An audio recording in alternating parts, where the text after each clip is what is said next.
नमस्ते भगिनी। नमस्ते भगिनी। नमस्ते। ओम श्री परमात्मने नमः। श्रीमद्भगवद्गीता अथ चतुर्थोऽध्यायः। ज्ञानकर्म संन्यास योगः। श्रीभगवानुवाच इमौ विवस्वते योगं प्रोक्तवानहमव्ययम् विवस्वान्मनवे प्राह मनुरिक्ष्वाकवे ब्रवीत्। एवं परम्परा प्राप्तम् इमं राजर्षयो विदुः। सकाले नेह महता योगो नष्टः परन्तप। स एवायां मया तेद्य योगः प्रोक्तः पुरातनः। भक्तोऽसि मे सखा चेति रहस्यं ह्येतदुत्तमम्। अर्जुन उवाच अपरं भवतो जन्म परं जन्म विवस्वतः कथमेतद्विजानीयां त्वां त्वमादौ प्रोक्तवानिति। श्रीभगवानुवाच बहूनि मे व्यतीतानि जन्मानि तव चार्जुन तान्यहौ वेद सर्वाणि न त्वौ वेद परन्तप। अजोऽपि सन्नव्ययात्मा भूतानामीश्वरोऽपि सन् प्रकृतिं स्वामधिष्ठाय सम्भवायात्म मायया। यदा यदा हि धर्मस्य ग्लानिर्भवति भारत अभ्युत्थानमधर्मस्य तदात्मानं सृजाम्यहम्। परित्राणाय साधूनां विनाशाय च दुष्कृतां धर्म संस्थापनार्थाय संभवामि युगे युगे। जन्म कर्म च मे दिव्यं ये वै यो वेति तत्त्वतः त्यक्त्वा देहं पुनर्जन्म नैति मामेति सोऽर्जुन। वीतरागभयक्रोधाः मन्मया मामुपाश्रिताः बहवो ज्ञानतपसा पूता मद्भावमागताः। ये यथा मां प्रपद्यन्ते तांस्तथैव भजाम्यहम्। मम वर्त्मानुवर्तन्ते मनुष्याः पार्थ सर्वशः काङ्क्षन्तः कर्मणां सिद्धिं यजन्त इह देवताः।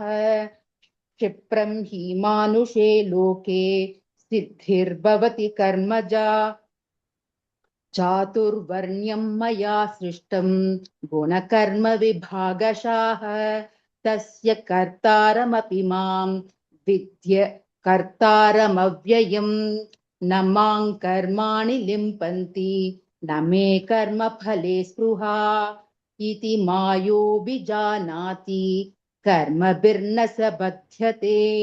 एवं ज्ञात्वा कृतं कर्म पूर्वैरपि मुमुक्षुभिः कुरु कर्मैव तस्मात् त्वं पूर्वैः पूर्वतरं कृतं किं कर्म किमकर्मेति कवयोऽप्यत्र मोहिताः। तत्ते कर्म प्रवक्ष्यामि यज्ञात्वा मोक्ष्यसे शुभात्। कर्मणो ह्यपि बोधव्यं च विकर्मणः अकर्मणश्च बोधव्यं गहना कर्मणो गतिः। कर्मण्य कर्म यः पश्येत् कर्मणि च कर्म यः स बुद्धिमान् मनुष्येषु स युक्तः कृत्स्नकर्मकृत्।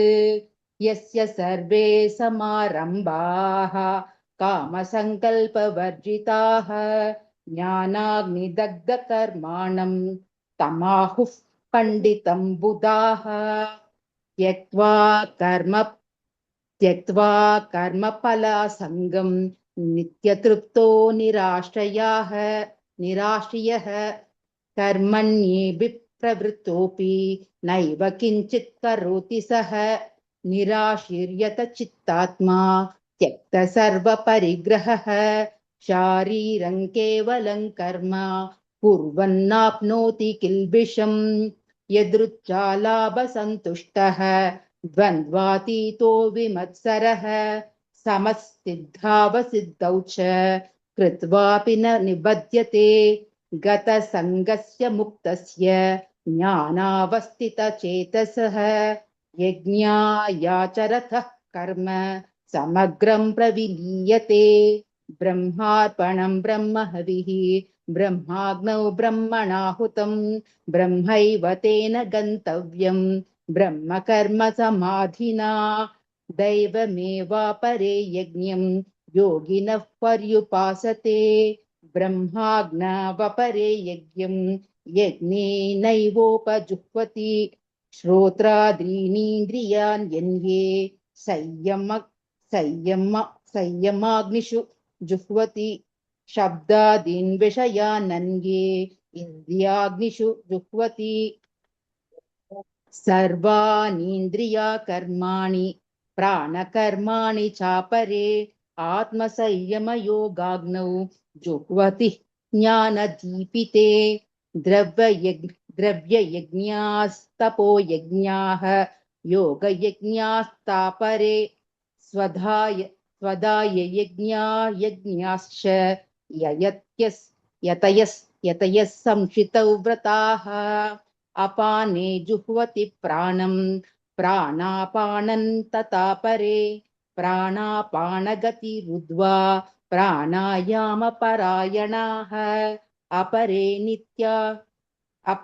नित्यहाराः प्राणान् प्राणेषु जुह्वति सर्वेऽप्येते यज्ञविदः यज्ञक्षपितकल्मषाः यज्ञशिष्टामृतभुजः यान्ति ब्रह्म सनातनं नायल्लोकोऽस्य यज्ञस्य कुतोऽन्यः कुरु सत्तम एवं बहुविधा यज्ञाः वितत ब्रह्मणो मुखे कर्मजान् विद्धि तान् सर्वान् एवं ज्ञात्वा विमोक्ष्यसे श्रेयान् द्रव्ययज्ञयात् ज्ञानायज्ञः परन्तप सर्वं कर्माखिलं पार्थ ज्ञाने परिसमाप्यते तद्विद्धि प्रणिपातेन परिप्रश्नेन सेवया उपदेक्ष्यन्ति ते ज्ञानं ज्ञानिनस्तत्त्वदर्शिनः यज्ञात्वा न पुनर्मोहं ये वै यास्यसि पाण्डव येन भूतान्यशेषेण द्रक्ष्यस्यात्मन्यतो मयि अपि चेदसि पापेभ्यः सर्वेभ्यः पापकृत्तमः सर्वं ज्ञानप्लवेनैव वृजिनं सन्तिरिष्यसि यतैदांसि समिद्धोऽग्निः भस्मसात् कुरुतेऽर्जुन ज्ञानाग्निस्सर्वकर्माणि भस्मसात् कुरुते तथा ज्ञानाग्निस्सर्वकर्माणि भस्मसात् कुरुते तथा न हि ज्ञानेन सदृशं पवित्रमिह विद्यते तत्स्वयै योगसंसिद्धः कालेनात्मनि विन्दति श्रद्धावा लभते ज्ञानं तत्परः संयतेन्द्रियः ज्ञानं लब्ध्वा परं शान्तिम् अचिरेणाधिगच्छति अग्नश्च श्रद्धानश्च संशयात्मा विनश्यति नायल्लोकोऽसि न परः न सुखं संशयात्मनः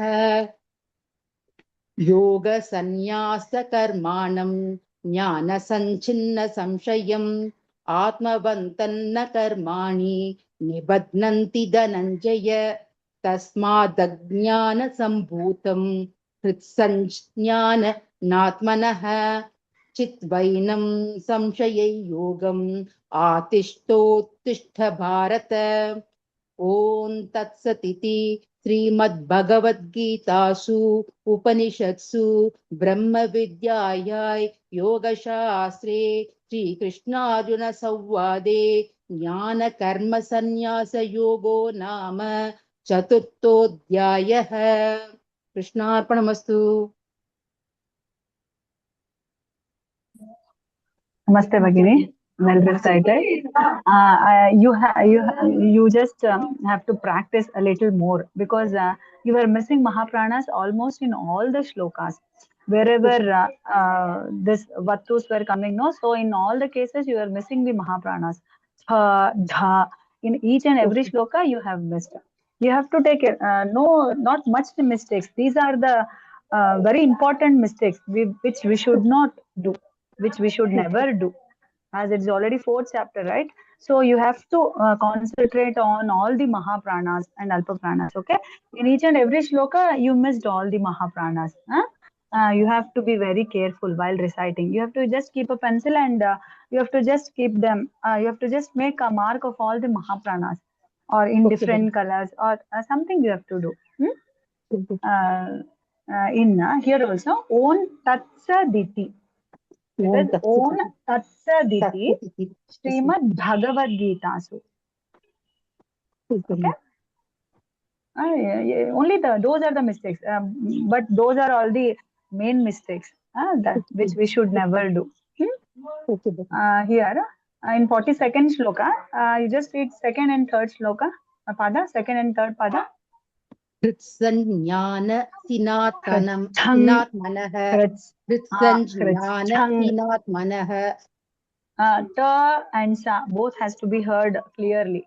Kritsangyanasinaatmanah.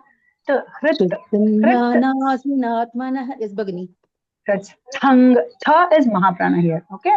Here also. Chitvainam samshayai yogam. Chitvainam Samshaya. Atishthotishtha bharata. Yes, Bhagini. So in some padas there are so many Mahapranas, no? We have to concentrate on them. Okay. We should never miss them. Okay. In 41st shloka, you just keep a pencil and make an just underline in different color, whichever is Yes, visible for you. In 41st shloka, first pada. Yoga Sanyasta. So Yoga Sanyasta Karmanam. Third one. Atmavantat Atmavantanna Karmani. Second one. Jnana Sanchinna Samshayam. Now you recited nicely. Chi is Mahaprana. You have to just concentrate. That's all. Then we won't miss them. In 40th shloka, first one. Agnyascha Shraddha Danascha. Agnyascha Shraddha Danascha. Cha. It is Dirgha Swara. Agnyascha Shraddha Dhanascha. Agnyascha Shraddha Dhanascha. Yes, Bhagini. Both are Mahapranas. Okay. Na yallokosti na paraha. 39th shloka, third pada. Jnanal labdva param shantim. Labdha. Dha is Mahaprana. Labdva You have to stress a param little bit.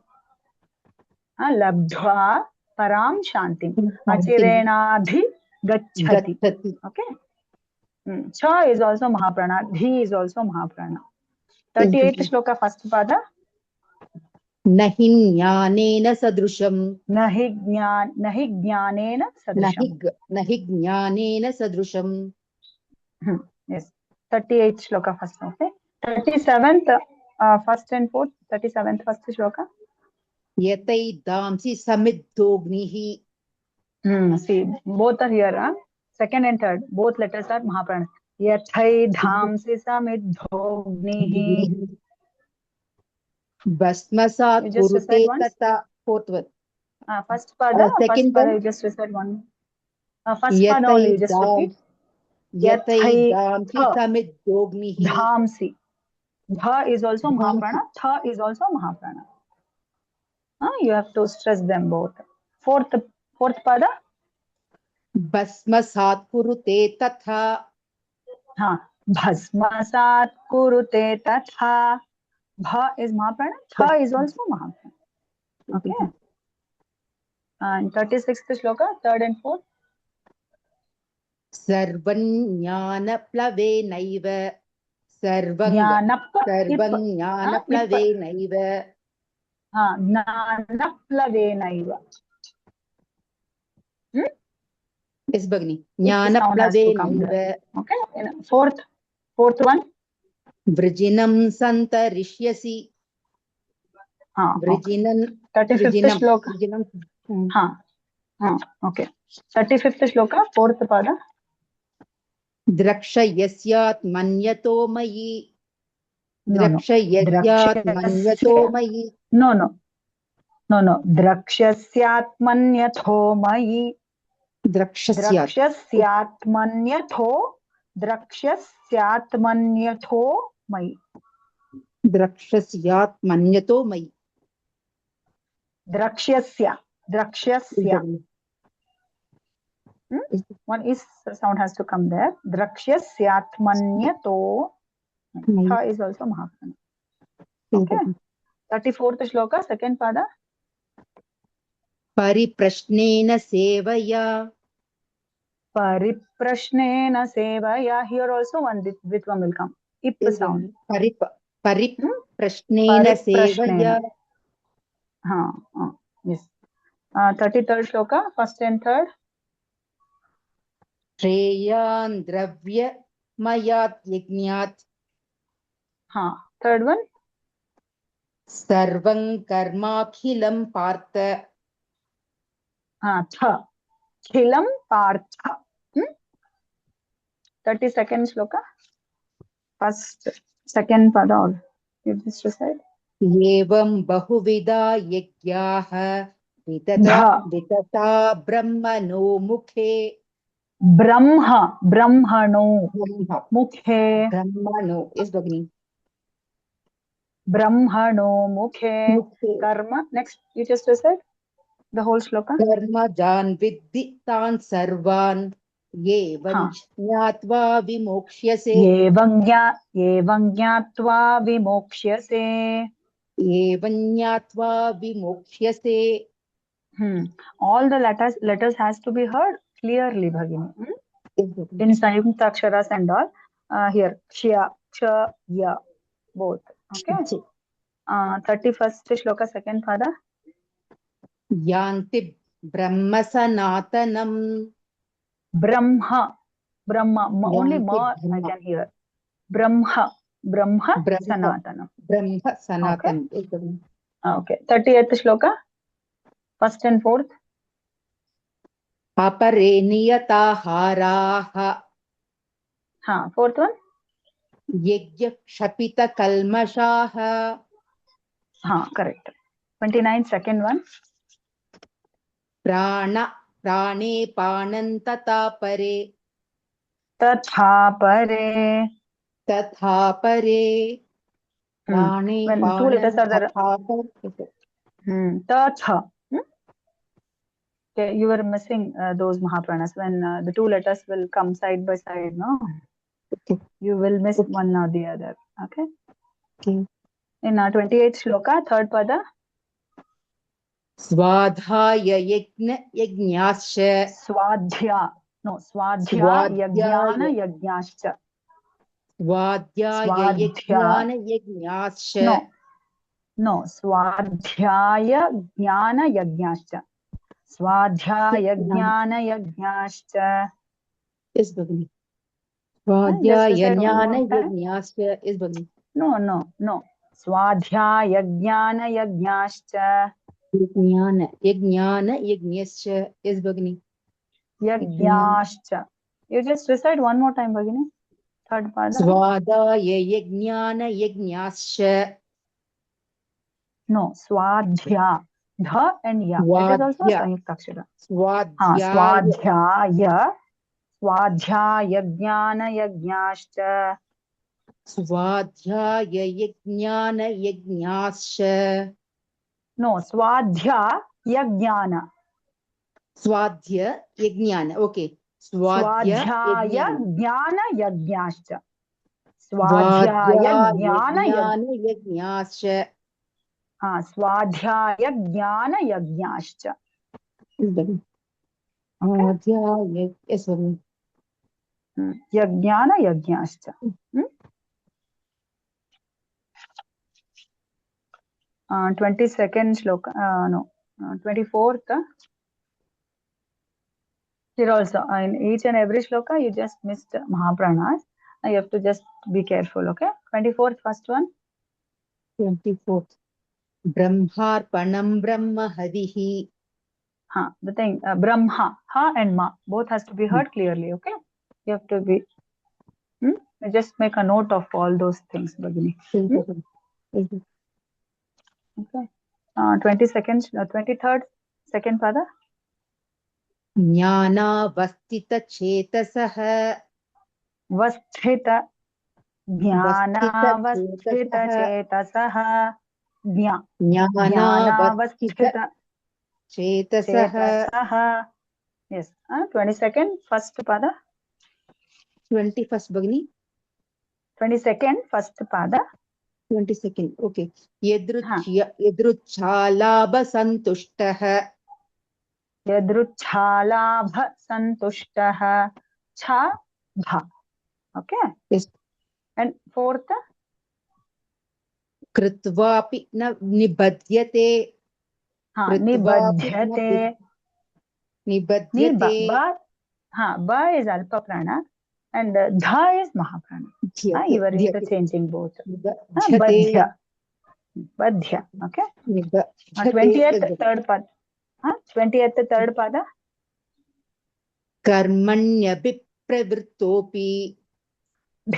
Vipravrittopi. Vip. Karmanya vipravrittopi. 19th first one. Yasya sarve samarambhaha. Bhaha. Yasya sarve samarambhaha. Okay. 18th one second pada. Akarmani cha karmayah. Akarmani cha karmayah. Earlier you missed akarmani cha karmayah. Akarmani cha. 17th one third pada.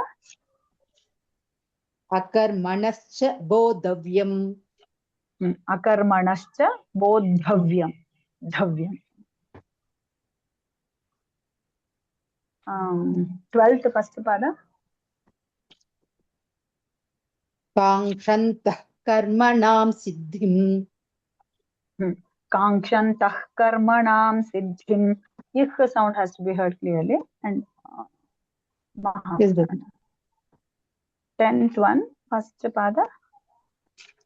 Vitaraga bhayak krodaha.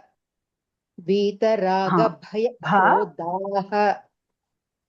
Krodhaha. You can take a little pause and then you can recite the, then it will come Bhagini.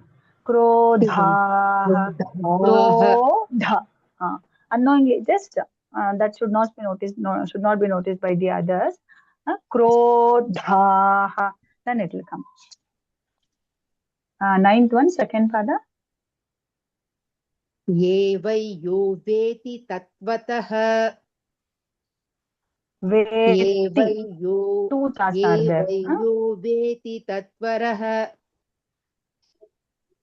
Veti tatvatah. Veti. Tatvatah. Two tas are there. Veti tatvatah. Tatvatah. Ye vai yo veti tatvatah. Tatvatah. Veti, not veti. It is veti. Veti. Veti. Two tas are there. Veti tatvatah. Two tas are there. You have to be. Veti. T plus T. Which one? Sixth one, fourth pada. Sambhavayayatma mayaya. Sambhavayayatma mayaya. No. Sambhavamyatma mayaya. Sambhavam. Sambhavamyatma mayaya. Yes, Bhagini. Sambhavamyatma mayaya is. Sambhavamyatma mayaya. Sambhavamyayatma-mayaya. Sambhavamya. Sambhavamya. Sambhavamyatma. Sambhavamya. Sambhavamyatma-mayaya. Yes. Yes. Atma Mayaya. Sambhavami Atma Mayaya. Sambhavamyatma Mayaya. Sambhavamyatma-mayaya. Yes, baby. Fifth one, fourth pada. Natvau veta parantapa. Natvau veta parantapa. Natvau veta if you elongate this, no, parantapa. ve, if you recite ve correctly, no, then tha will come automatically. Natvau veta parantapa. Veta parantapa. You can try once. Natvau veta parantapa. Then it will come. Thank you very much. Fourth one, first and third pada. Aparam bhavato janma. Bha. Tvamadau proktavaniti. Third pada. Kathametad vijaniyam. Katha metadvijaniyam. Third one, third pada. Third only, ma'am. Kathametad vijaniyam. Third one. Third Okay, shloka.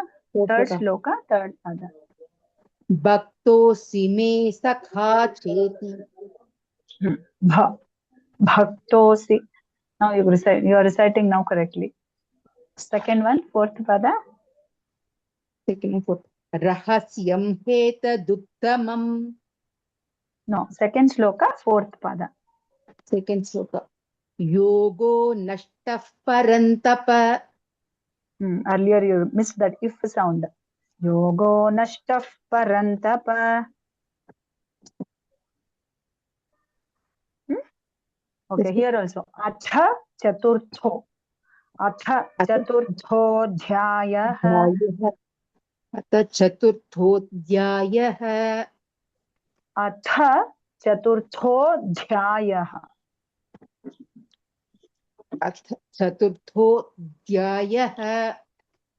Dhyayah. Dhyayah. Yes, Bhagini. Okay. Recited nicely, Bhagini. So only the thing is you have to just take care of all the Mahapranas. That's all. Definitely, Only Bhagini. those are the mistakes. Okay. That's all from my side. Thank you. Namaste, Practice Pushpa well. Bhagini. Nice Thank you, recitation. As Pushpa Bhagini said, practice Mahapranas. Little more stress is needed. Okay, You have to Bhagini. stress little more. Yes, Bhagini. And script also, maybe in the flow, the speed is okay, but in the flow, you are missing dirghas in few places and you are giving extra dirgha to few places. Sorry, Bhagini. Okay. So only two clarifications, 2 or 4. Yeah. Third shloka, first pada Bhagini. Maybe I missed. Did I miss when Pushpa Bhagini asked? Sa evayam maya tedya. There you gave one dirgha. Sa evayam. Okay, evayam. Yes, Evayam. And third shloka, third pada. Kathametad vijaniyam.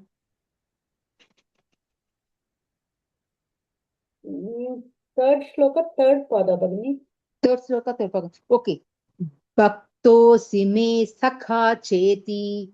Yeah, now how, okay. If any pada starts with Mahaprana, you should remember, you have to recite that Mahaprana clearly. Yes, and many combinations of Mahapranas are there in any pada. You are missing, as Pushpa Bhagini said. So each letter should be heard, recite clearly. Even half matra also. Yes, Bhagini. Then 12th shloka, second pada Bhagini. Yajanta iha devataha. 12th shloka, second. Hold on, 15. maybe 11th shloka. There are also two Mahaprana. Tam tathaiva bhajamyaham. So you missed that second Mahaprana. Tam tathaiva bhajamyaham. Okay. Ha, bhajamyaham. Okay. Tam tathaiva bhajamyaham. Ha. Bhajamyaham. Yes, Bhagini. And 13th second pada. 13 seconds. Guna karma vibhagashaha. Guna karma vibhagashaha. Okay, maybe there you gave extra dirgha, vibhagashaha. Now corrected. 16th fourth pada. Yajñatva mokshiyase shubhat. Shu, Shankara Sha. Shubha. Okay, Bhagini. Rest of them, Pushpa Bhagini corrected. Practice, remember all these mistakes, and next time, when you come to next chapter, correct yourself. Definitely. Dhanyavadas. Thank you, Bhagini. Thank you, Bhagini. Namaste, Radhalakshmi Bhagini. Namaste, madam. Shall we start, madam? Yes, start. Om Shri Paramatmane Namaha. Srimad Bhagavad Gita Atha Chaturthodhyayah Jnana Karma Sannyasa Yogaha. Sri Bhagavanuvacha Imau Vyavasvade Yogam Proktavanagamavyayam Vivasvan Manave Braha Marukshvagave Pravit Evam Parampara Praptam Imam Rajasya Yo Viduhu Sakale Neha Magada Yogo Nashta Parantapa Sayevayam Maya Ditya Yoga Prokta Puradanaha Bhaktosi Me Saha Cheti Ragasyam Yedaduttamam Arjuna Vacha Aparam Bhavado Janma Paranjanma Vivasvadaha Katha Medat Vijaniyam Pamato Proktavaniti Sri Bhagavanuvacha Bahuni Me Vyadidani Janmani Davatachuna Thanya Gauveda Sarvani Natva Vetha Parantava Achobi Sannavya Yatma Bhutanamishwaropi San Prakritim Swamadhishtaya Sambhavami Atma Mayaya Yata Yata Hi Dharmasya Glanirбhavati Bharata Abhyukthanam Adharmasya Tadatmanam Srijamyaham Paritranaya Sadhunam Vinashaya Cha Dushkridam Dharma Samsthapanarthaya Sambhavami Yuge Yuge Janma Karma Cha Me Divyam Evayyo Veti Tattvataha Tyaktva Degam Punarjanma Naidimamedi Surjuna Vidaraga Bhayakrodaha Manmaya Mamupashridaha Bhagavo Jnana Tapasa Buddha Matbhavamagadaha Ye Yatha Mam Prabhadyante Tamstataiva Vajamyaham Mama Vartmanu Vartande Manushya Partha Sarvasaha Kangshantak Karmanam Siddhim Yajandaiga Devadaha Shiprami Manushe Loke Siddhir Bhavati Karmaja Shadurvanyam Maya Trishtam Gunakarma Vibhagashaha Tasya Kartaramabhimam Vidyakartaramavyayam Namang Karmani Limbanti Name Karma Phale Spruga Idi Mayo Bhijanadi Karma Birnasa Bhatyate Evam Natva Krudam Karma Purvairavi Mubukshubhihi Kuru Karmaiva Tasmatvam Purvai Purvadaram Krudam किं कर्म किमकर्मेति कवयोऽप्यत्र मोहिताः तत्ते कर्म प्रवक्ष्यामि यज्ञात्वा मोक्षसे शुभान् कर्मणो ह्यपि बोधव्यं च विकर्मणः अकर्मणैश्च बोधव्यं गहना कर्मणो गतिः कर्मण्यकर्म यः पश्येत् अकर्मणि च कर्म यः स बुद्धिमान् मनुष्येषु सयुक्तः कृष्णकर्मकृत् यस्य सर्वे समारम्भाः कामसङ्कल्पवर्जिताः ज्ञानाग्ने दग्धकर्माणां तामहुः पण्डितं बुधाः त्यक्त्वा कर्मफलासङ्गं नित्यतृप्तो निराश्रयः कर्मण्याभिप्रवृत्तोऽपि नैव किञ्चित् करोति सः निराशीर्यतचित्तात्मा त्वक्त सर्वपरिग्रहः शारीरं केवलं कर्म कुर्वाणाप्नोति किल्बिषम् यतुरुच्छालाभसन्तुष्टाः द्वन्द्वातीतो विमत्सरः समसिद्धावसिद्धौ च कृत्वा विननिबध्यते कदसङ्गस्य मुक्तस्य ज्ञानावस्थितचेतसः यज्ञाय चरसः कर्म समग्रं प्रविलीयते ब्रह्मार्पणं ब्रह्म हविः ब्रह्माग्नौ ब्रह्मणोहुतं ब्रह्मैव तेन गन्तव्यं ब्रह्मकर्म समाधिना दैवमेव परे यज्ञं योगिनः पर्युभाषते ब्रह्मज्ञावपरे यज्ञं यज्ञेनैवोपजुह्वति श्रोत्रादीनीन्द्रियाण्यन्ये संयमग्निषु जुह्वति सप्तादीन् विषयानन्ये इन्द्रियाग्निषु जुह्वति सर्वाणीन्द्रियकर्माणि प्राणकर्माणि चापरे आत्मसंयमयोगयज्ञौ जुह्वति ज्ञानदीपिते द्रव्ययज्ञास्तपो यज्ञाः योगयज्ञास्तथा परे स्वाध्यायज्ञानयज्ञाश्च यततः संसिद्धौ व्रताः अपाने जुह्वति प्राणं प्राणे पानं तथा परा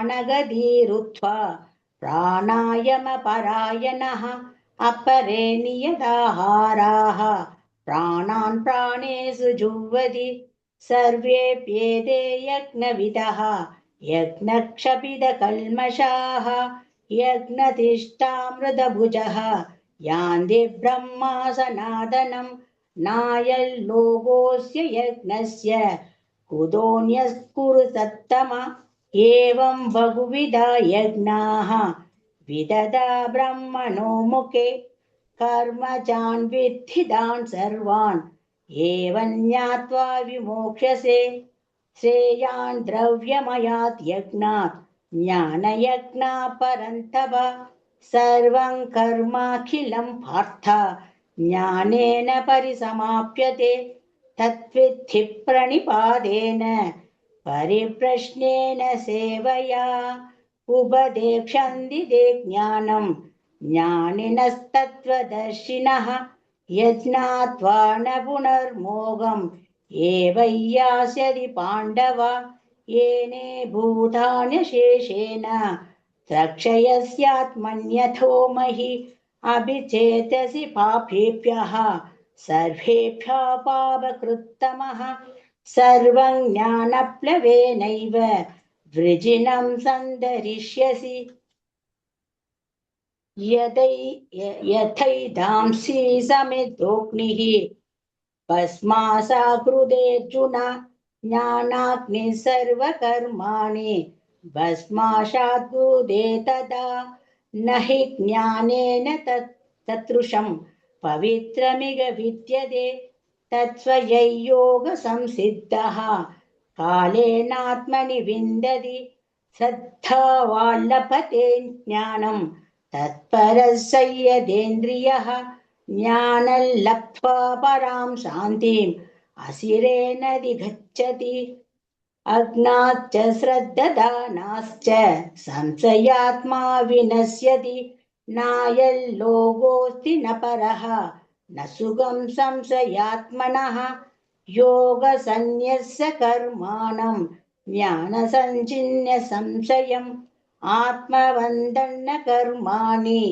निबध्नन्ति धनञ्जय तस्मादज्ञानसम्भूतं कृष्णं ज्ञानसिनात्मनः चित्वैनं संशययोगम् आदिष्ठोदिष्ठ भारत ॐ तत्सदिति श्रीमद्भगवद्गीतासु उपनिषत्सु ब्रह्मविद्यायां योगशास्त्रे श्रीकृष्णार्जुनसंवादे ज्ञानकर्मसन्न्यासयोगो नाम चतुर्थोऽध्यायः। श्रीकृष्णार्पणमस्तु। Namaste, Bhagini. Could have recited a little bit slower. Recited well. When you recite in a faster way, we tend to make many mistakes in reciting the letters. We make many mistakes. So you were reciting all in places of cha. You are reciting ja, bha, ha, pa, ba, sha, sa. These were all the common mistakes in each and every shloka. If you recite slowly, you could have reduced all those mistakes. No? Here also, on tatsaditi, tatsa, on tatsa, तत्सदिति all Sayuktaksharas, if there were 2 or 3 letters, means you can recite only 1 or 2. If there are 2, then you could have recited only 1. So if you recite fast, these are all the mistakes which occur commonly. Okay, in all the shlokas, they were the common mistakes. Because you have to take care of those things, Bhagini. Cha, ja, those may, because in Sanskrit, the whole meaning will change. The whole meaning of the shloka will itself change. And then there will not be any use of reciting these shlokas. Okay, you have to be very careful. Mahapranas and all, to some extent, it was okay. You were reciting Mahapranas and Alpapranas. Only you are missing Dheergha Swaras and Hrasva Swaras. You are interchanging all those things. Okay, you have to concentrate. You need some more practice. If you practice more, then before coming to one session, if you practice 4 to 5 times, means these you can lessen these mistakes. Okay. In third shloka, Bhagini, first pada, you recite whole shloka. Third shloka, ma'am. Third shloka. Vayam maya detya yoga prokta putanaha. Recite slowly. Recite slowly. Bhaktosi me sakha cheti. Ragasyam yedaduttamam. Rahasyam heta, ha and ya, both are there. So you are reciting only ha, heta, ye, ha and ya. Both has to be heard clearly. Heta duttamam saye vayam maya tedya yoga proktaf puratanah. So here we are removing that visarga and we are adding if there, both the places. You are reciting only one. The other if was missing. Yoga proktah puratanah bhaktosi me sakha cheti rahasyam hetaduttamam.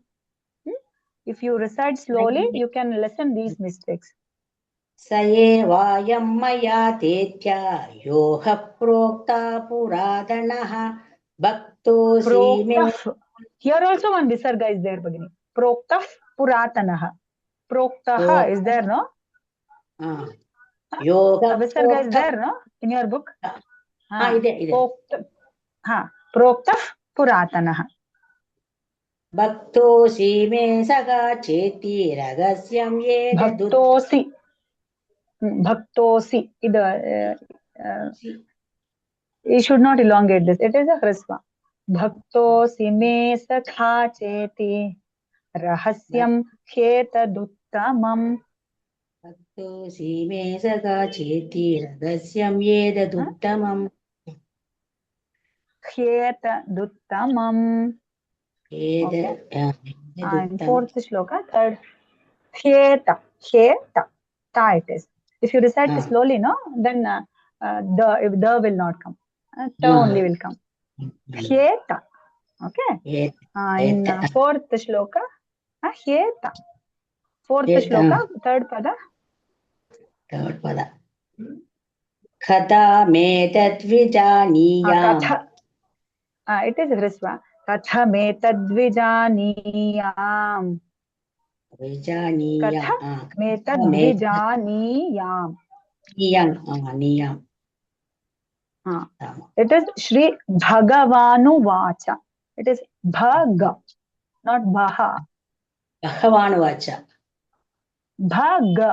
Bhagavanu Vacha. No. Bhaga. Ha should not come. Bhagavanu Vacha. Bhagavanu Vacha. You have to Bhaga. If you practice some more times, no, it will come. Should be careful. Okay, fifth shloka, first pada. Bahuni me vedidani. Bahuni me. Bahuni me. Bahuni. Ha is only dirgha. Ni is once again hrasva. Bahuni me vyatitani. Vya, va and ya. It is a sanyukta akshara. Both has to be heard clearly.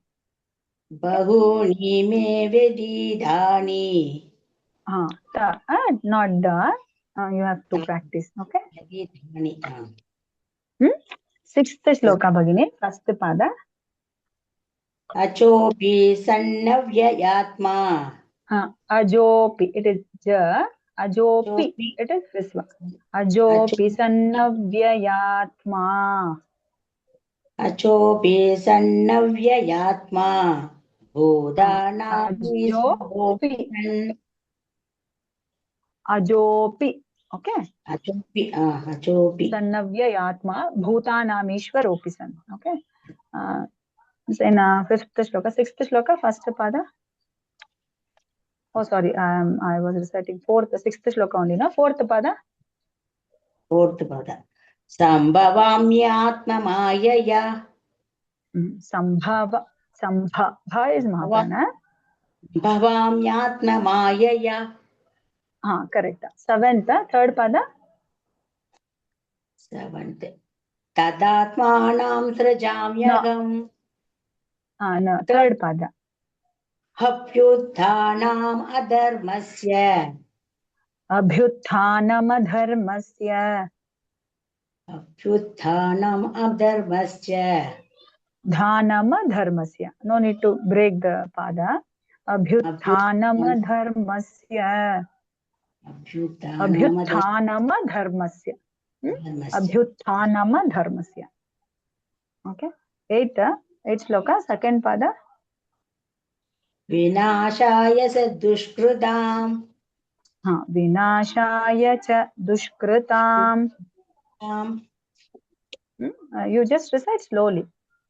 Next eighth one, Sambha you missed. Sambhavami yuge. Sambhavami. It is hrasva. Okay. Should not elongate. Me is not there. Sambhavami. Tenth shloka, fourth pada. Buddha matbhavamagata Bhagavo jnana tapasya. Buddha matbhavamagataha.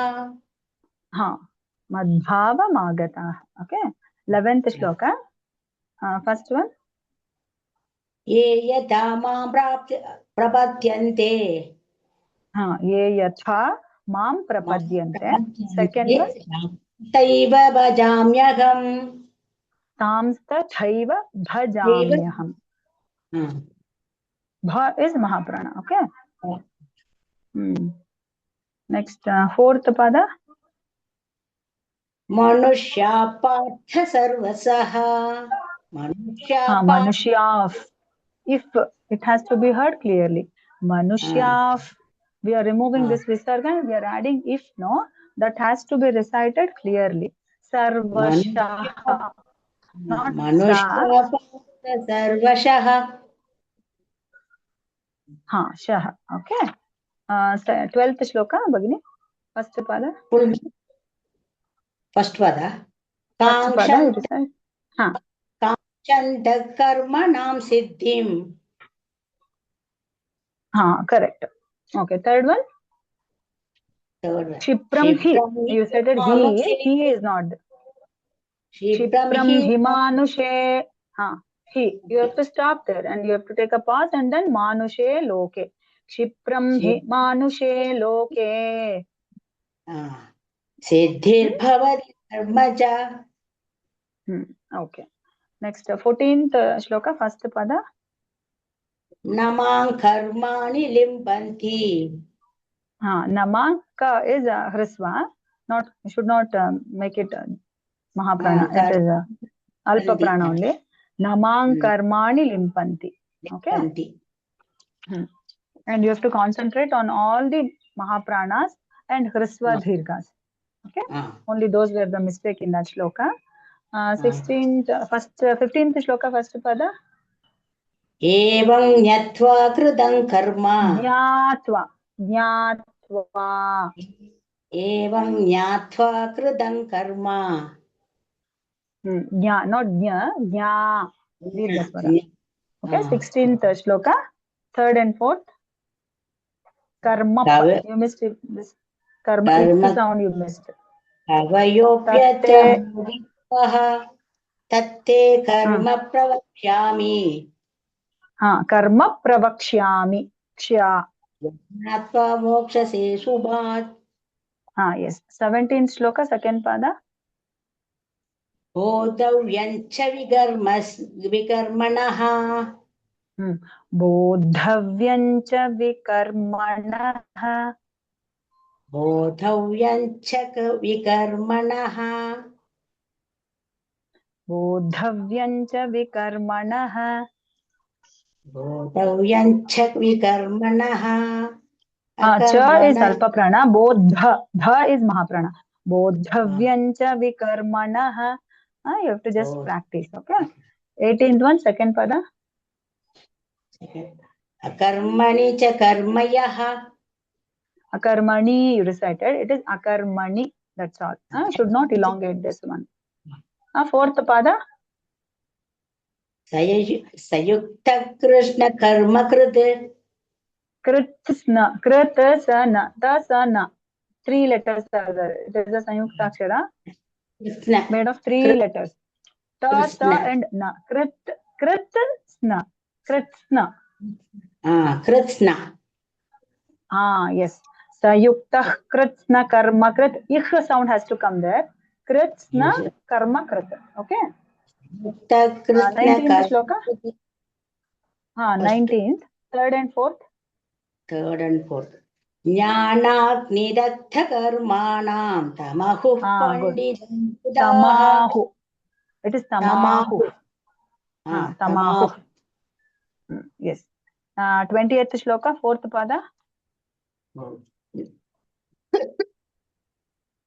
नैव किंचित् करोति सः Karoti.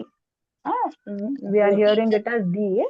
Karoti saha. करोति सः You have to be very careful. Okay, I should not make those mistakes. Because these are all the Sanskrit shlokas, right? Then 21st shloka, second pada. त्यक्त सर्व परिग्रहः Parigraha. Ga and ra. Parig. This is a Sanyukta Akshara. One Dvitvam has to be added. Ig sound will come there. Parigraha. Okay. 22nd shloka, first pada. यतुरुच्छालाभसन्तुष्टाः यदृच्छालाभसन्तुष्टः. यदृच्छालाभसन्तुष्टः. यदुरुच्छालाभसन्तुष्टः Bha santushtah. Okay. Labha. Then 23rd shloka, third pada. Third pada. Yagnaya charasa karma. Yajnaya charatah karma. Yagnaya charata karma. No, yajnaya charatah karma. Yagnaya charata karma. Dirghaswara. Yajnaya. Yajnaya charatah karma. Okay. Karma. Okay. Yah sound has to be heard clearly. Okay. Yacharatah karma. Charata karma. Okay. Then 24th shloka, first pada. Here you all Brahma. Only I could hear only ha sound. Ma was missing. Okay.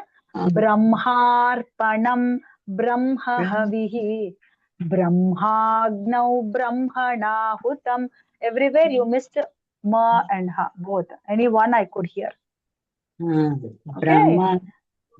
Brahma. You just recite one more time, Bhagini. 24th shloka. Brahmarpanam Brahma havihi. Brahma. Brahma. No. Brahma. Brahma. Brahma. Brahma. Brahma. Mahavigi. Brahmagnau Brahmanahutam. Brahmagnau Brahmanahutam. Brahmagnau Brahmanahutam. Brahma. Brahma. No, I am not hearing. No, I could not hear. Ha and ma both. You are missing. Brahmaiva tena gan. Brahmaiva. No, Brahmaiva, you are saying. You are reciting it as Brahmaiva. It is Brahmaiva. Ha and ma and I. Yes. Brahmaiva. Yes. Brahmaiva. Brahmaiva. Touch you are missing. When reciting a single word, no, you are reciting. But in a flow, you are missing that. Okay, you should not miss. You have to practice this whole shloka. I just put a star mark on this shloka and just recite 4 to 5 times. Then you will get. 25th shloka, first and second pada.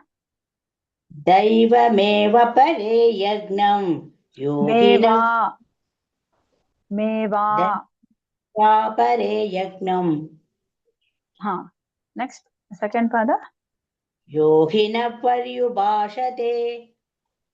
Pasa, not shasa. Yogina paryupasate. That arka sound, that ir sound also has to be heard. Paryupasate. Yogina paryupasate. Yes. 26th shloka, first. You are just making down of all the mistakes, no, Bhagini? When you are practicing, you have to just make down. You have to just see that and practice. Okay. 26th shloka, first pada. Shrodradinindriyanyanye. Shrodradinindriyanyanye. Sanyamagnishu juhvati. Sanyamagnishu juhvati. Okay. Shabdadin Vishayanyanye Indriyagnishu Juhvati. Ha and va. Both has to be. Juhvati. Ha and va. Okay. 27. Juhvati. 27th first shloka. Sarvani indriya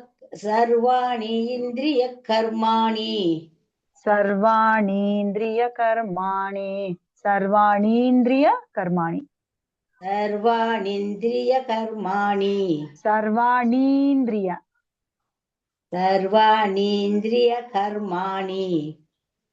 Correct. Okay. Next. 8th shloka, 4th pada. Yatayas samshitavratah. Yatayas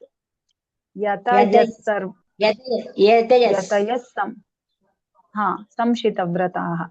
जय संसिदौ व्रताः 29th shloka. Juhvati, all Juhvati only.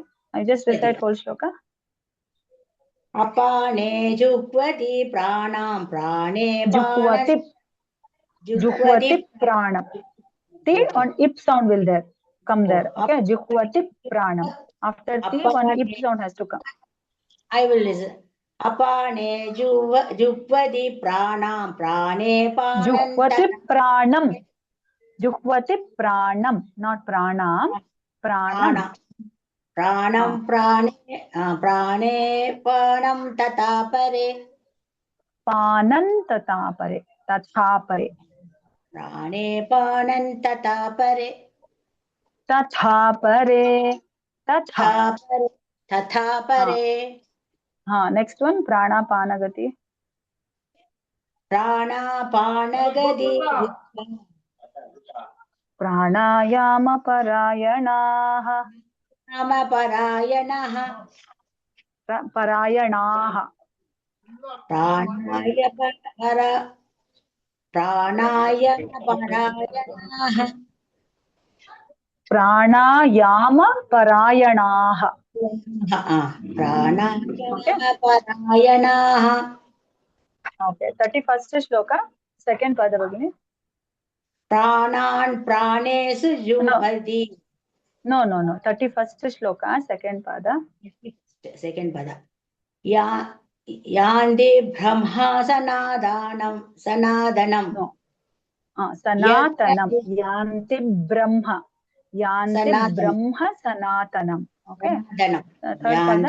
Yajnashishtamrita bhujah. Bhujah. Okay. यान्ति Bha is Mahaprana. Next one. Third pada. Naya lokosya yajnasya.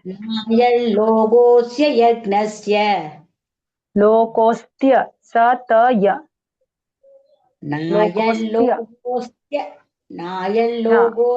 यज्ञस्य Utonyah kuru sattama. Okay. In the 33rd shloka, 33 shloka number, second and fourth pada. Sarvam karma khilam partha. You also missed kha and tha, Mahaprana. सर्वं कर्माखिलं पार्थ ज्ञानेन परिसमाप्यते Jnane, no is not there. Jnane parisamapyate. Jnane.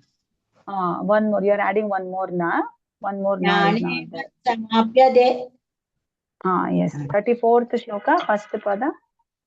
तत्विद्धि प्रणिपातेन Tadvidhip. Ip sound will come here. Tadvidhi pranipatena.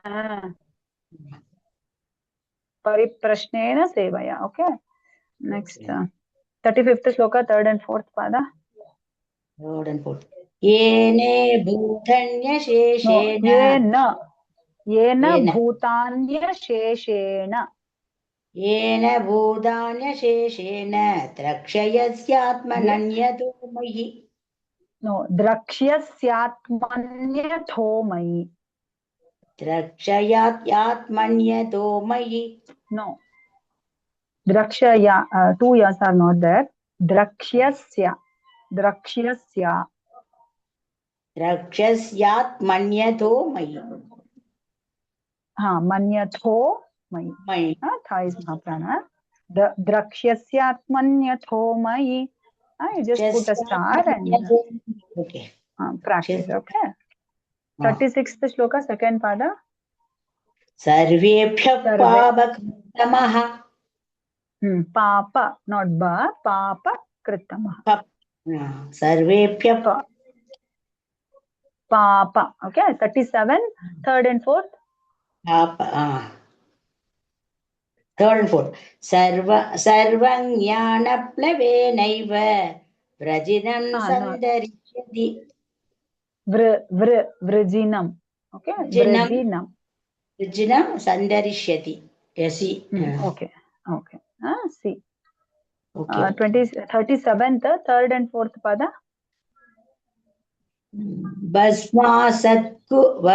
भस्माशात् कुरुतेऽर्जुन Bhasmasat kuru. भस्मसात् कुरुतेऽर्जुन भस्मसात् कुरुतेऽर्जुन ज्ञानाग्निः सर्वकर्माणि भस्मासात् कुरुते तथा Bhasma is not there. Bhasmasat kuruter tatha. भस्मसात् कुरुते तथा Sat kuru, not guru. You have to be careful. Just make note of all those mistakes. Just you need some practice. That's all. Okay. 38th shloka, first one. Nahi jnanena. नहि ज्ञानेन सदृशम् Sadrusham. Sadrusham. सदृशम् Dr. Sadr. Not tr. Dr. Sadr. Dr. दृशम् 39th shloka. Okay. 39th shloka, 4th pada. Achirenadhigacchati. शान्तिम् अशिरेणाधिगच्छति ज्ञानं लब्ध्वा परां शान्तिम् अचिरेणाधिगच्छति. Okay. 40th shloka, first pada. अग्नाश्च श्रद्धदानश्च No. Agnyascha shraddhadanascha. अग्नश्च श्रद्धदानश्च No. Agnyascha shraddhadanascha. अग्नश्च श्रद्धदानश्च संशयात्मा विनश्यति संशयात्मा विनश्यति. Agnyascha shraddhadanascha. Okay. 41st shloka, first pada, first and second. योगसंन्यस्य कर्माणां Sannyasta jnana sanchhinna samshayam. Sanchhinna samshayam. योगसंन्यस्त कर्माणां ज्ञानसञ्छिन्न संशयम् Karmanam is not there. Karmanam jnana sanchhinna samshayam. Okay. And in 42nd shloka, second pada, kritstham jnanasi natmanah. Krit sa ta. Ta, two tas are there. One is alpa and maha. Kritstham jnanasi natmanah. कृत्संज्ञानासि नात्मनः Kritstham. ज्ञानात्मनः Kritstham.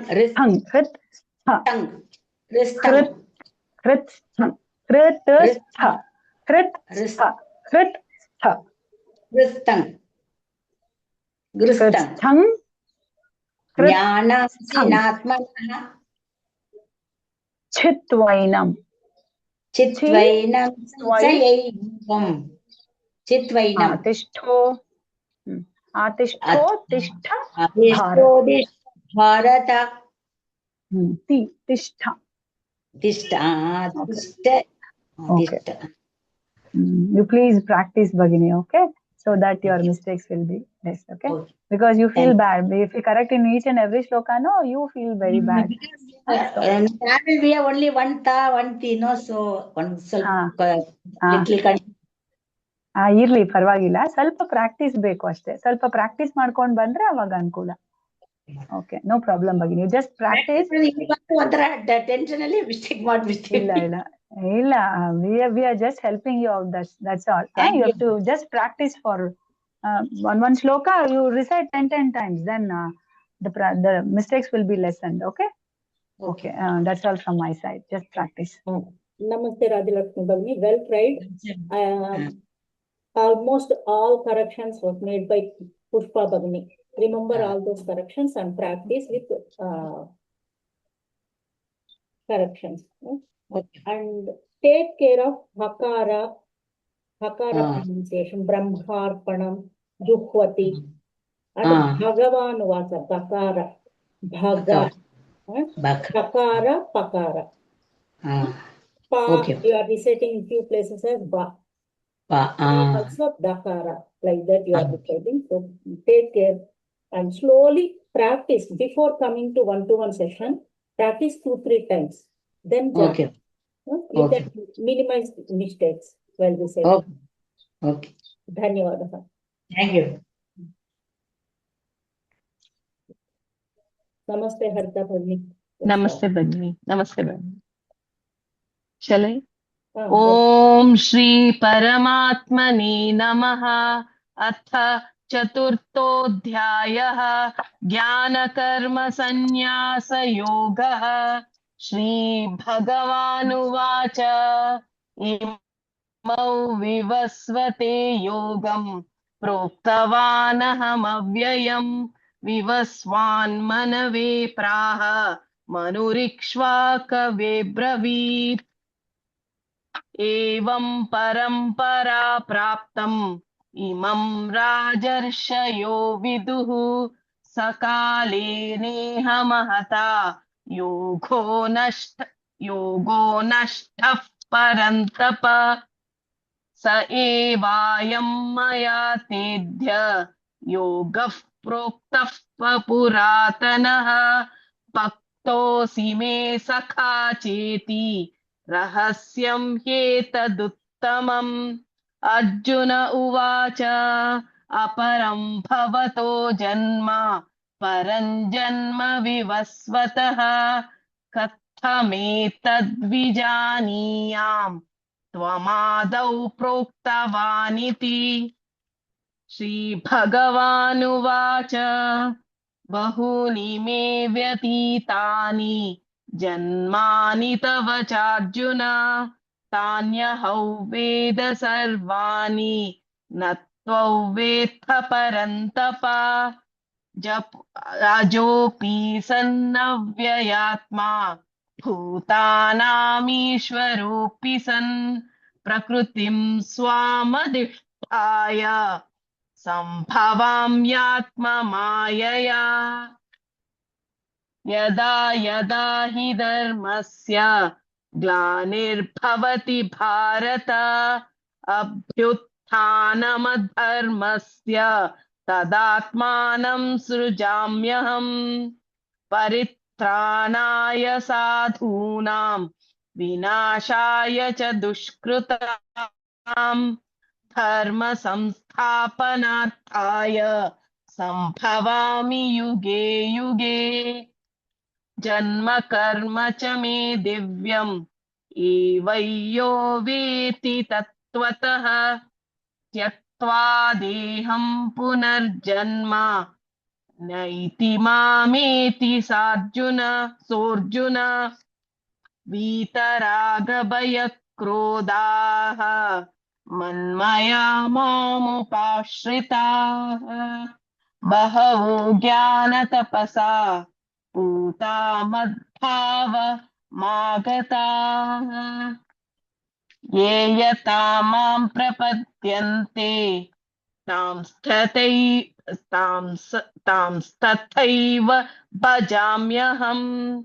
मम वर्त्मानुवर्तन्ते मनुष्याः पार्थ सर्वशः काङ्क्षन्तः कर्मणा सिद्धिं यजन्त इह देवताः। क्षिप्रं हि मानुषे लोके सिद्धिर्भवति कर्मजा चातुर्वर्ण्यं मया सृष्टं गुणकर्म विभागशः तस्य कर्तारपि मां विद्यकर्तारमव्ययम्।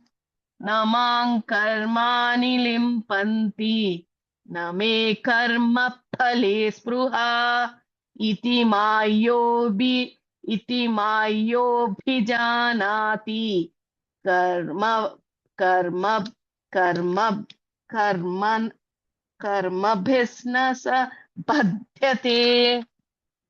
एवं ज्ञात्वा कृतं कर्म पूर्वैरपि मुमुक्षुभिः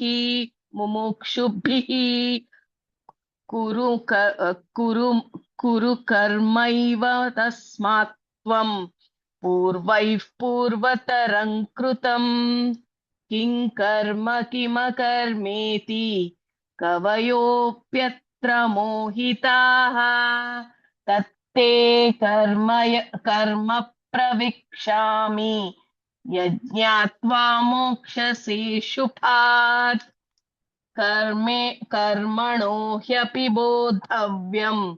बोद्धव्यं च विकर्मणः अकर्मणश्च बोद्धव्यं गहना कर्मणो गतिः कर्मण्यकर्म यः पश्येत् अकर्मणि च कर्म यः स बुद्धिमान् मनुष्येषु स युक्तः कृत्स्नकर्मकृत्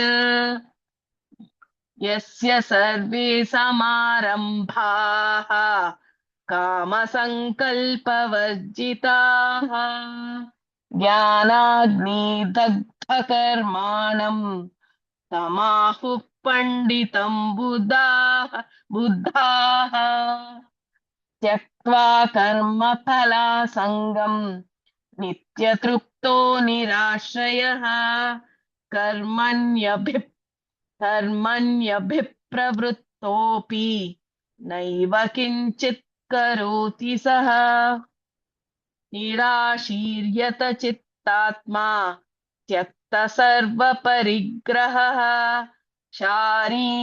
शारीरं केवलं कर्म कुर्वन्नाप्नोति किल्बिषम् यदृच्छालाभसन्तुष्टः द्वन्द्वातीतो विमत्सरः सिद्धौ च कृत्वापि न निबध्यते गतसङ्गस्य मुक्तस्य ज्ञानावस्थितचेतसः यज्ञायाचरतः कर्म समग्रं प्रविलीयते ब्रह्मार्पणं ब्रह्महविः ब्रह्मग्नौ ब्रह्मणाहुतं ब्रह्मैव तेन गन्तव्यं ब्रह्मकर्म समाधिना दैवमेवापरे यज्ञं योगिनः पर्युपासते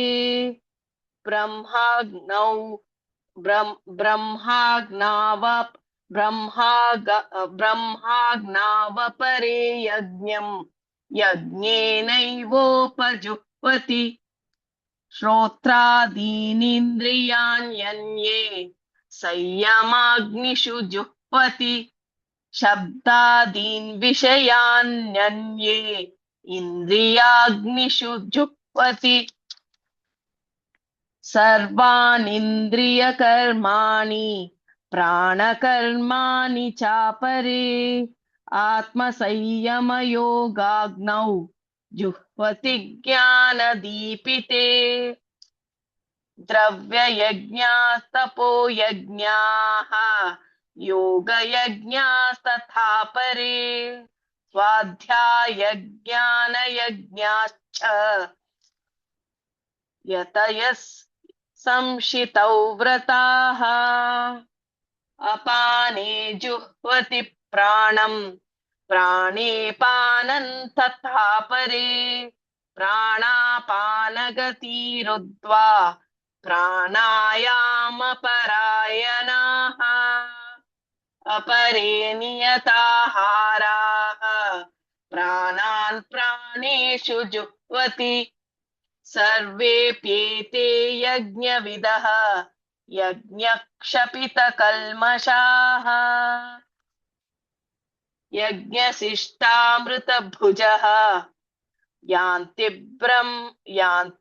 ब्रह्म सनातनम् नायल्लोकोऽस्त्ययज्ञस्य कृतोऽन्यः कुरु सत्तमा एवं बहुविधा यज्ञाः वितता ब्राह्मणो मुखे कर्मजान् विद्धितान् सर्वान् एवं ज्ञात्वा विमोक्ष्यसे श्रेयान् द्रव्यमयाद्यज्ञात् ज्ञानयज्ञः परन्तप सर्वं कर्मखिलं पार्थ ज्ञाने परिसमाप्यते तद्विद्धि प्रणिपातेन परिप्रश्नेन सेवया उपदेक्ष्यन्ति ते ज्ञानं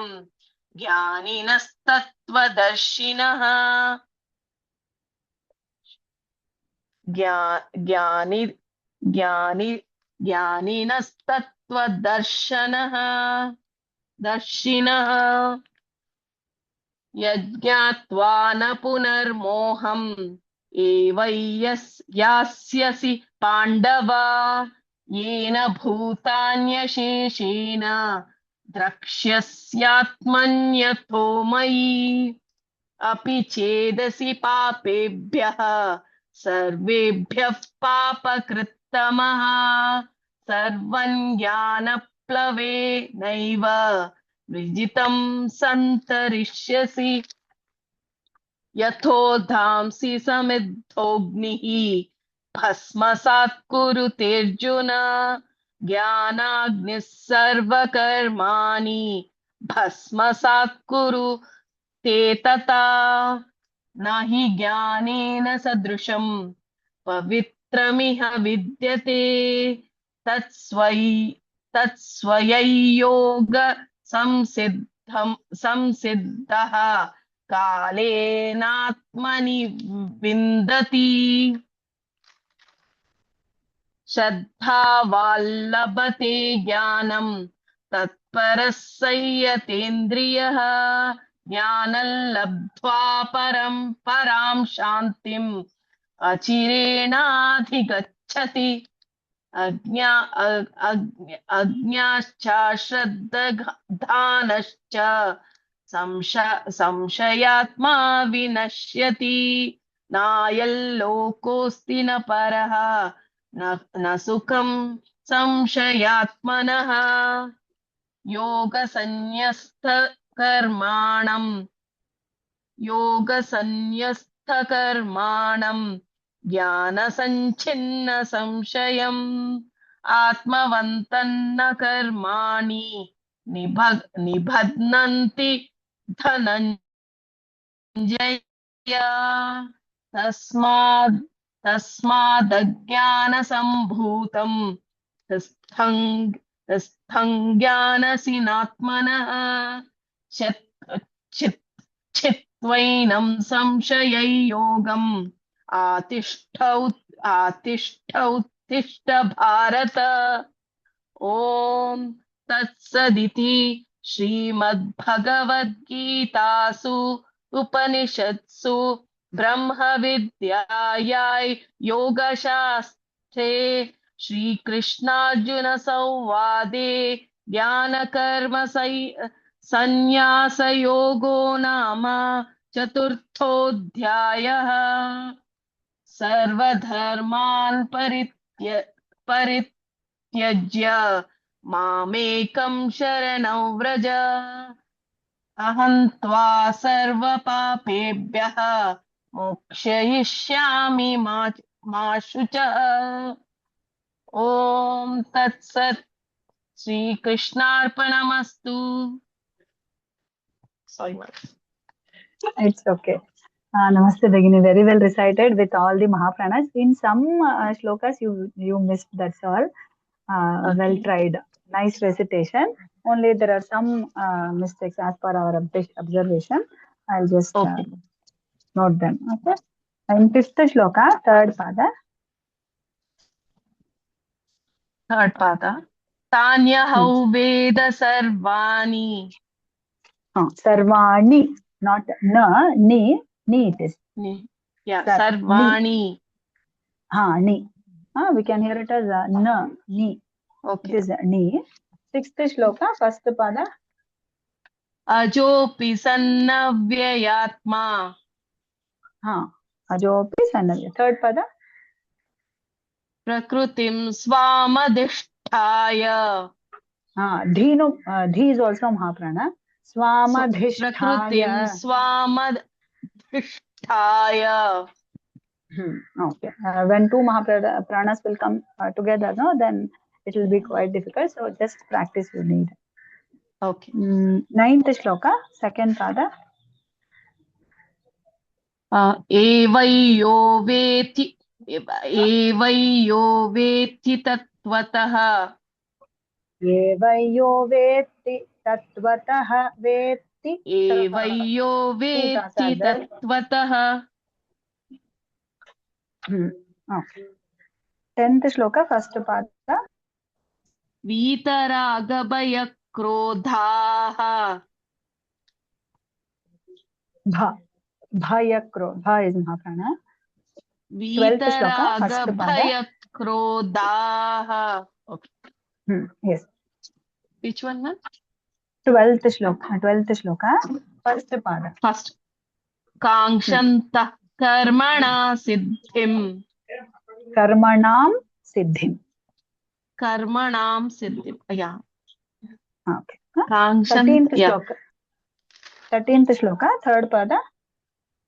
तस्य कर्तारपि माम्. Kartaramapi mam. तस्य कर्तारमपि माम्. Yes. 14th shloka, fourth pada. कर्मभिर्न स बध्यते. कर्मभिर्न स बध्यते. कर्मभिर्न स बध्यते. कर्मभिर्न स बध्यते. Yes. 16th shloka, third pada. तत्ते कर्म प्रवक्ष्यामि. Karma तत्ते कर्म pravakshyami. प्रवक्ष्यामि. Okay. 19th shloka, third pada. ज्ञानाग्निदग्ध कर्माणम्. Jnanagnidagdha karmanam. ज्ञानाग्निदग्ध कर्माणम्. Yes.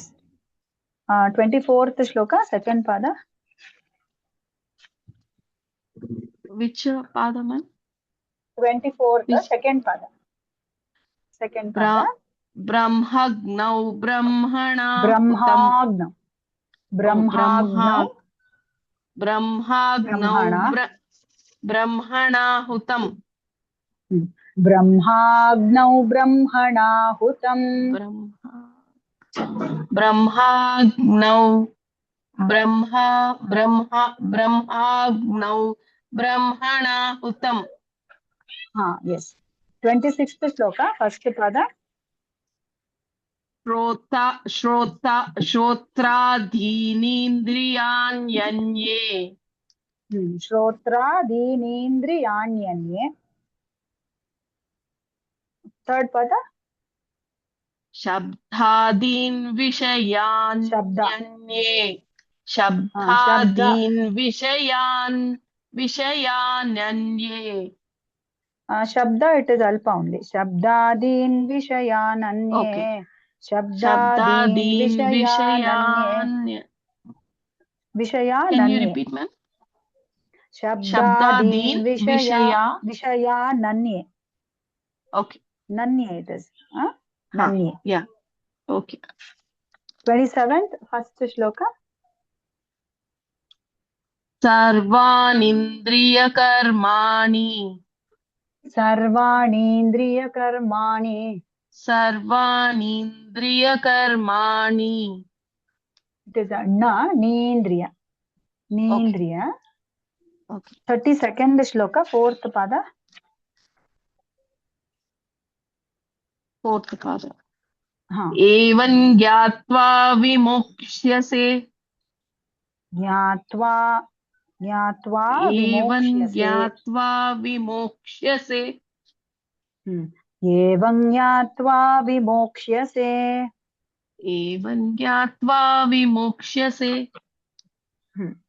Okay. Next, 33rd shloka, third pada. सर्वं कर्मखिलं पार्थ. सर्वं कर्माखिलं. सर्वं कर्माखिलं Partha. 34th, Yes. fourth pada. ज्ञानी Jnaninastatva. You recited correctly on it last. Jnaninastatvadarshinaha. You recited it last correctly. Just for practice. Jnaninastatvadarshinaha. Darshinaha. You recited darshanaha. Okay. Jnaninastatvadarshinaha. Jnaninastatvadarshinaha. Yeah, later she corrected herself. Yes, later she only corrected. 36th, fourth pada. Vrijitam santarishyasi. Vrijinam Vrijinam. santarish. Vrijinam santarishyasi. Yes. 37th, first and third. Yathodamsi samidhognihi. That is yathai dhamsi. Yeah. Yathai dhamsi samidhognihi. Yathai damsi samidhognihi. Thai and Bhasmasat both are kurute tata. Tatha. Tha is Mahaprana. Tatha. Yathai dhamsi. Both are Yathai Mahapranas. Thai damsi. and dha. Yathai dhamsi. 40th shloka, first pada.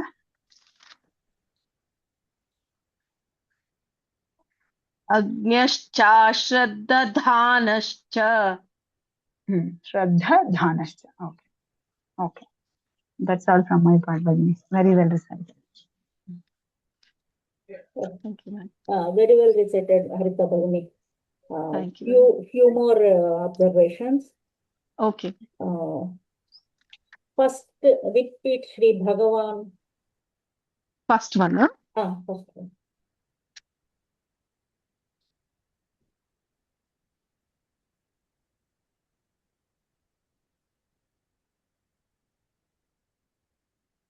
Shri Bhagavan. Just a moment.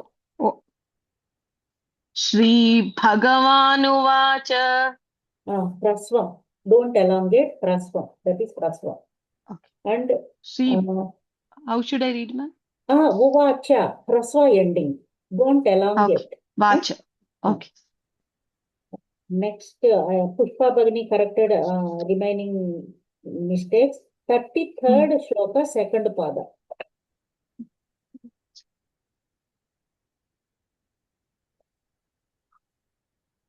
Jnana yajna parantapa. Here also you elongated. Now recited correctly. Okay. 32nd second pada.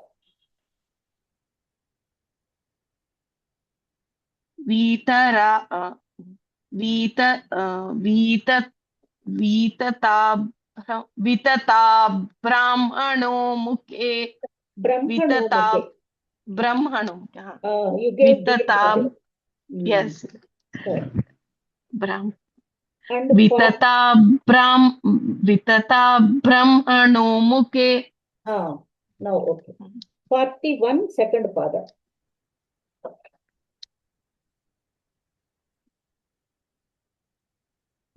Jnana sanchinna samshayam. Now correct. Jnana sanchinna samshayam. Now correct. Before you recited Gnana Sanchinna.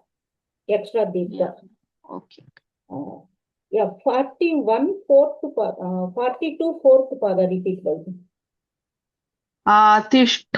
Tishtha Bharata. Okay. While reciting that both, there are three Mahapranas. So careful that ta is alpha prana. Tishtha Bharata. Tishtha Bharata. Yes, Pani. Very good. Dhanyawad. Yeah, thank you. Can I leave, Magni? Yes, Pani. Thank you. Namaste, Deepika Bhagini. I joined early, but I got last chance. Okay. Thank you. Shall I start, Bhagini? Yes, Bhagini. Om Shri Paramatmane Namaha. Atha Chaturthodhyayah. Jnana Karma Sannyasa Yogaha. Shri Bhagavanuvacha. Imau Vivasvate Yogam. Proktavan Namahavyayam. Vivasvan Manave Praha. Manurikshva Kave Bravit. एवं परंपरा प्राप्तम् इमं राजर्षयो विदुः सकाले नेह महता योगो नष्टः परन्तप स एवायं मया तेद्य योगः प्रोक्तः पुरातनः भक्तोऽसि मे सखा चेति रहस्यं हेतदुत्तमम् अर्जुन उवाच अपरं भवतो जन्म परं जन्म विवस्वतः कथमेतत् विजानीयाम् त्वमादौ प्रोक्तवानिति श्रीभगवानुवाच बहूनि मे व्यतीतानि जन्मानि तव चार्जुन तान्यहं सर्वाणि न त्वं वेत्थ परन्तप अजोऽपि सन्नव्ययात्मा भूतानामीश्वरोऽपि सन् प्रकृतिं स्वामधिष्ठाय सम्भवाम्यात्म मायया यदा यदा हि धर्मस्य ग्लानिर्भवति भारत अभ्युत्थानम् अधर्मस्य तदात्मानं सुजान्यहम् परित्राणाय साधूनां विनाशाय च दुष्कृतां धर्म संस्थापनार्थाय संभवामि युगे युगे जन्म कर्म च मे दिव्यम् एवयो वेत्ति तत्त्वतः त्यक्त्वा देहं पुनर्जन्म नेति मामेति सोऽर्जुन वीतरागभयक्रोधाः मन्मया मामुपाश्रिताः बहवो ज्ञानतपसा पूता मद्भावमागताः ये यथा मां प्रपद्यन्ते तांस्तथैव भजाम्यहम् मम वर्त्मानुवर्तन्ते मनुष्याः पार्थ सर्वशः काङ्क्षन्तं कर्मणां सिद्धिं यजन्त इह देवताः क्षिप्रं हि मानुषे लोके सिद्धिर्भवति कर्मजा चातुर्वर्ण्यं मया सृष्टं गुणकर्म विभागशः तस्य कर्तारमपि मां विद्यत्याकर्तमव्ययम्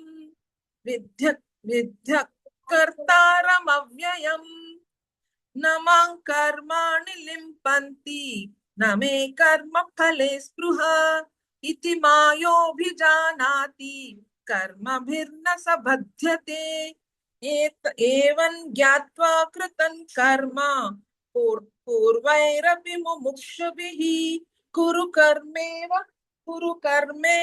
तस्मात् त्वं पूर्वैः पूर्वतरं कृतम् किं कर्म किमकर्मेति कवयोऽप्यत्र मोहिताः तत्ते कर्म परक्ष्यामि यज्ञात्वा मोक्षसे शुभात् कर्मणो ह्यपि बोद्धव्यं च विकर्मणः अकर्मण्यश्च बोद्धव्यं गहना कर्मणो गतिः कर्मण्यकर्म यः पश्यात् अकर्मणि च कर्म यः स बुद्धिमान् मनुष्येषु सयुक्तः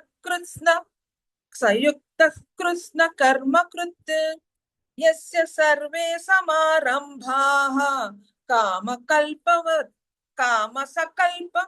कामसङ्कल्पवर्जिताः ज्ञानाग्निदग्धकर्माणं तमाहुः पण्डितं बुधा त्यक्त्वा कर्मफलासङ्गं नित्यतृप्तो निराश्रयः कर्मण्येभिप्रवृत्तोऽपि नैव किञ्चित् करोति सः निराशीर्यत चित्तात्मा त्यक्त सर्वपरिग्रहः शारीरं केवलं कर्म कुर्वन्नाप्नोति किल्बिषम् यदृच्छालाभसन्तुष्टः द्वन्द्वातीतो विमत्सरः स संसिद्धावसिद्धौ once again I'll tell.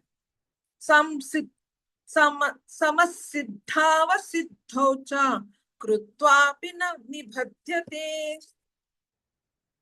गतसङ्गस्य मुक्तस्य ध्यानावस्थितचेतसः यज्ञायाचरतः कर्म समग्रं प्रवलीयते ब्रह्मार्पणं ब्रह्म हविः ब्रह्माग्नौ ब्रह्मणाहुतं ब्रह्मैव तेन गन्तव्यं ब्रह्म कर्म समाधिना दैवमेवापरे यज्ञं योगिनः पर्युपासते ब्रह्माज्ञावपरे यज्ञं यज्ञेनेवोपजुह्वति श्रोत्रादीनिन्द्रियाण्यन्ये संयमाग्निषु जुह्वति शब्दादीन् विषयान्यन्ये इन्द्रियाग्निषु जुह्वति सर्वाणीन्द्रियकर्माणि प्राणकर्मणि चापरे आत्मसंयमयो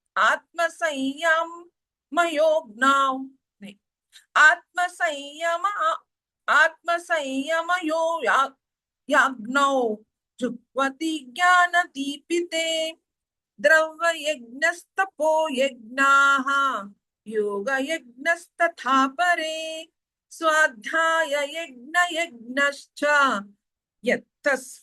यत्यसंशित्तव्रतः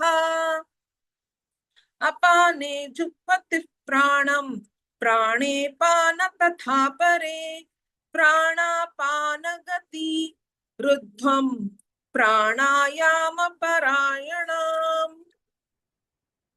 अपरे नियताहाराः प्राणान् प्राणेषु जुह्वति सर्वेऽप्येति यज्ञविदः यज्ञक्षपितकल्मषाः यज्ञशिष्टामृतभुजः यन्ति ब्रह्म सनातनं नायल्लोकेस्तयज्ञस्य कुतोऽन्यः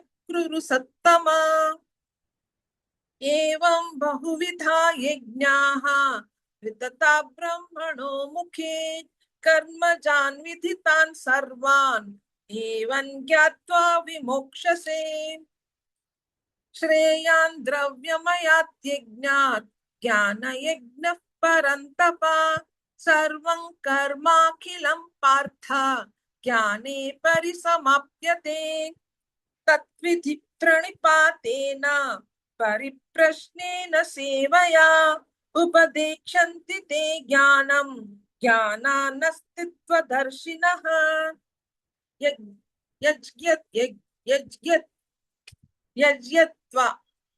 यज्ञत्वा न पुनर्मोहम्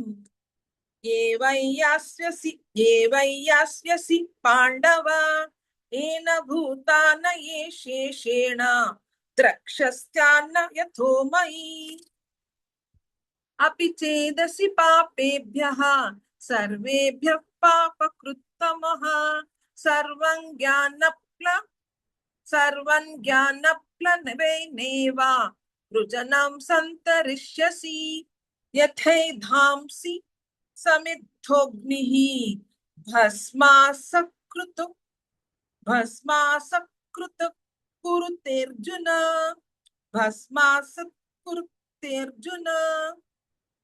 ज्ञानग्निः सर्वकर्माणि भस्मासा कुरुतेर्तथा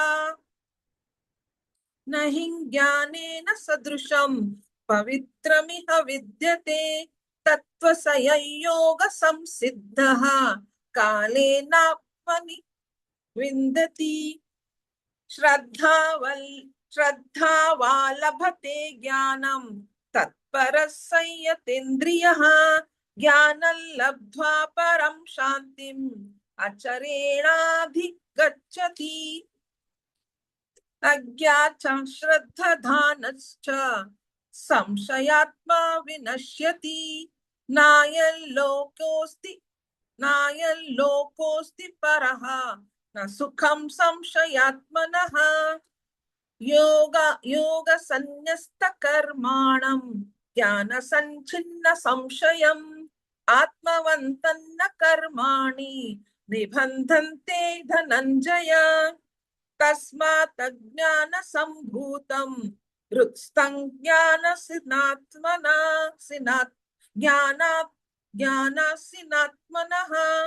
चित्वैनं संशयं योगम् आतिष्ठोतिष्ठ भारत ॐ तत्सदिति श्रीमद्भगवद्गीतासु उपनिषत्सु ब्रह्मविद्यायां योगशास्त्रे श्रीकृष्णार्जुनसंवादे ज्ञानकर्मसन्न्यासयोगो नाम चतुर्थोऽध्यायः सर्वधर्मान् परित्याज्य मामेकं शरणं व्रज आहनं त्वा सर्वपापेभ्यः मोक्षयिष्यामि मा शुचः ॐ श्री गुरुभ्यो नमः Bhagini, you were in a hurry. I don't know whether you have to catch a train or not. The starting was very nice. After half of the shloka, you made many mistakes. Why? Why starting was? Why you have to read slowly, right? You were looking all the shlokas. There were many mistakes in each and every shloka at the end. No need to hurry. You have to be bit less slow. If you recite slowly, the mistakes will be lessened. Okay. You recite slowly. No need to hurry. First and all, it was okay. At last, you missed everything. Mahaprana, Alpaprana, and all the shlokas. Everything gone. Yeah, I was feeling since 1 o'clock I'm on this online, no? So No need to hurry. Okay. And then fifth shloka Bhagini, first pada.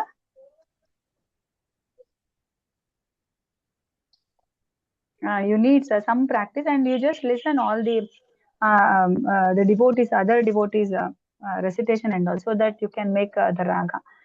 So it has to be in the same tune also. Then it will look nice. Okay. Fifth shloka, first pada. Bahuni me vyatitani. Bahuni me. Bahuni me vyatitani. Bahuni me.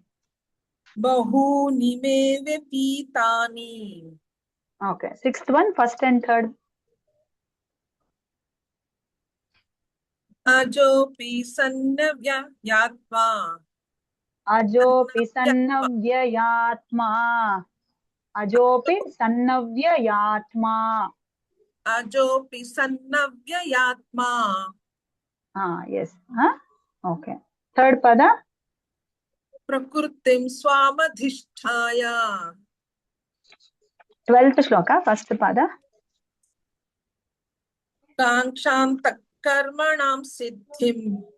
Kankshantah karmanam siddhim. Kankshantah karmanam siddhim. Yes. 13th shloka, fourth pada. Vidya kartaram avyayam. Yes. 18th shloka, first pada. Karmanya karma yaf pashyet. Yaf pashyet. Okay. 19th shloka, third and fourth. Jnanagnidagdha karmanam. Jnanagnidagdha karmanam. Jnanagnidagdha karmanam. Tamahu panditam budhaha. Now correct. 20th shloka, third pada. Karmanyabhipravrittopi. Pravrittopi. Okay. 22nd shloka, first pada. Yadruchadabhasantushtaha.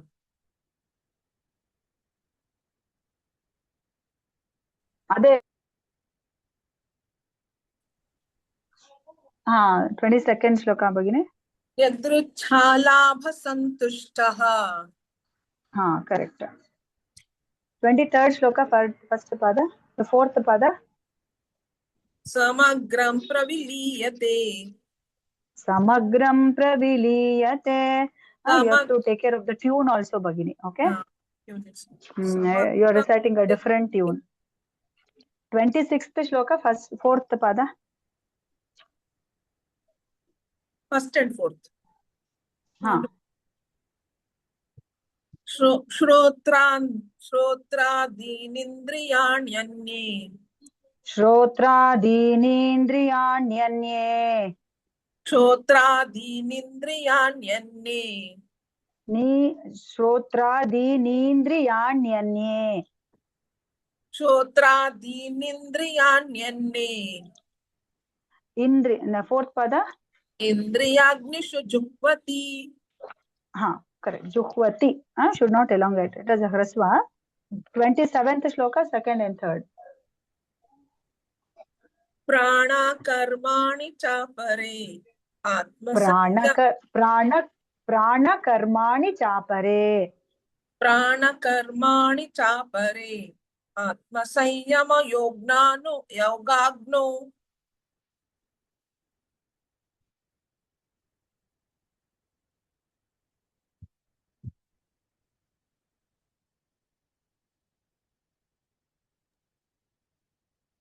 Pushpa Bhagini? Maybe network issue. Work issue. Yeah. 27th third pada, she told me to recite. 27th third pada. Yeah, recite Bhagini. Atma sanyama yogagno. Before you missed ga. That letter, full letter you missed. Next, 28th third pada. Swadhyaya yajnascha. There is no additional ya. Swadhyaya yajnascha. Swadhyaya yajnascha. Swadhyaya yajnascha. Yes, you gave additional ya. So keep comma there. Swadhyaya yajnascha. Then you won't miss. Swadhyaya yajnascha. No, ya. You are reciting additional ya. Swadhyaya yajnascha. Swadhyaya yajnascha. Swadhyaya I'm adding one ya in between. Yeah, yes. And 28th fourth pada repeat Bhagini. Yatas samshita. Yes. Yatayat samshrita vrataha. Not samshirita, samshitau vrataha. Oh, yeah, I wrote it, but Yatayas. Yatayas samshitau vrataha. Yes. I wrote it, but I don't know why in hurry I cited it. Maybe in the flow. 29th third pada. Pranapanagati ridva. Okay. 31 second pada. Yanti brahma sanatanam. Before you missed that nakara, half na, yanti, that half na you missed. 35 fourth pada.